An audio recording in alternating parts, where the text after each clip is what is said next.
Hey everybody, Nick Espinosa, your chief security fanatic here, and today we actually have to talk about COVID apps because COVID apps could possibly be used to track you for things like crowd control. Now, this is coming from the Associated Press, and it's also coming from China, one of the world's the world's largest surveillance and authoritarian state. But app technology is app technology, meaning that if it's happening there, it could actually happen anywhere, even if you've got laws to try and block these things via your government. Now, here's what's going on in China. Angry bank customers who travel to a city in central China to retrieve their savings from troubled rural banks have actually been stopped by the health app on their mobile phones. Now, Chinese residents are required to have this health app, which displays a code indicating their health status, including possible exposure to COVID-19.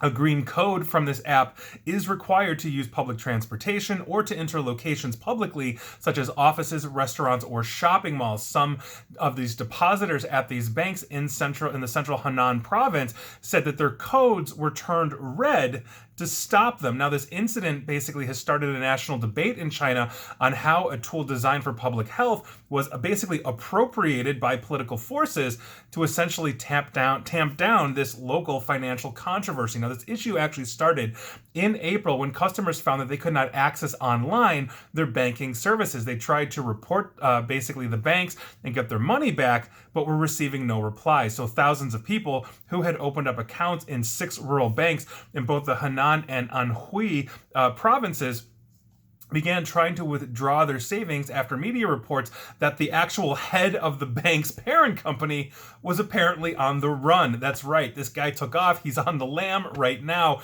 as far as I know. Now, the majority shareholder of several of these banks is a man named Sun Zhenfu, was wanted by authorities for quote-unquote serious financial crimes, according to the official media outlet in China known as The Paper. Now, unable to resolve the issue online, customers then set out earlier in that week to demand government action at the Henan province office of the Chinese Banking and Insurance Regulatory Commission in the provincial capital of Chenzhou. Now, but I should say, however, before they arrived in the city, they found that they actually couldn't go too far or get there. In a since deleted account on social media, a woman named I guess, said that shortly after she checked into a hotel in Chenzhou, she was questioned by a group of police who asked her why she was there. She replied that she wished to withdraw money from the bank, and shortly after, she found her health code had turned red, even though she had had a negative COVID-19 test result within the previous 48 hours. She immediately then was taken to a quarantine hotel by a pandemic prevention worker, obviously in that city. Now, Sixth Tone, the publication, interviewed over a dozen Chinese nationals who said that their health codes had turned red after they scanned a QR code in the city, obviously heading to the bank, just trying to get their money back. In China, places like train stations and grocery stores have QR codes to scan basically your app at their entrances, and they log people's presence basically for contact tracing due to the pandemic. So, when people are deemed to be at risk for COVID-19, their codes are turned different colors that may indicate restrictions, such as mandatory quarantines. With a red health code, it is impossible to go to any public venues or board trains or public transportation, all those kinds of things. You're essentially quarantined and shut out to prevent the spread of COVID-19. Obviously, these measures are very harsh, very strict, and you're saying, well, Nick, I mean, we don't have anything like that here.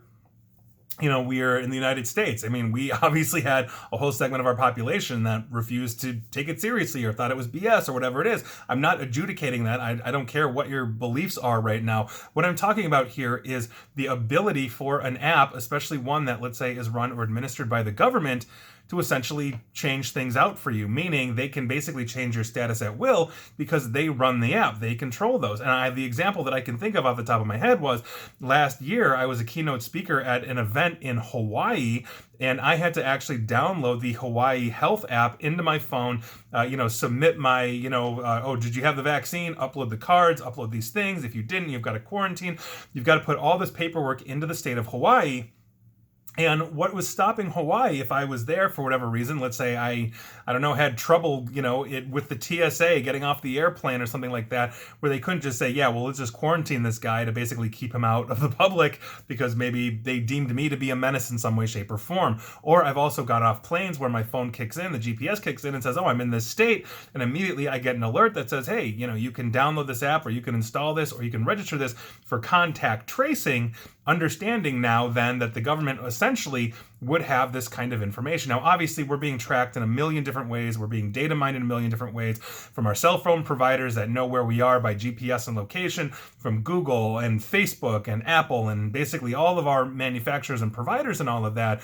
But there's a balance between a private corporation versus the government doing these kinds of things. And if the Chinese government has basically figured this out and they are delivering this technology to dozens of other countries through their Belt and Road Initiative, just as they are delivering essentially training and education on how to censor internet in other countries, Vietnam is a perfect example of that, basically becoming a vassal state for those kinds of things. There's no reason why this technology couldn't spread to possibly hundreds of millions, if not billions of people outside of China around the world. So I think this is something that we really need to talk about. This is definitely, I think, a deep concern in terms of government overreach, for what ostensibly should be a civil right, which is your health information being private. If you didn't know, here in the United States, it is considered a human right. And so when a hospital violates your personal health information, whether it's intentional or unintentional, they are required to basically register with the Office of Civil Rights in Health and Human Services in the U.S. government. So understanding that, and then looking at something like an app that basically could say, oh, well, Nick's a problem for whatever reason, we'll turn him from green to red,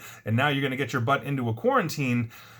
These are the things I think we are deeply concerned about in the future. And while we don't have those things here, I'm worried about those for us in the next 5, 10, 20 years. Hopefully I'm wrong. And please like, share, follow me here on Facebook and Twitter at NickAESP. And please feel free to subscribe to me at YouTube as well. And as always, stay safe, stay online, and please attempt to stay private. Thanks, everyone.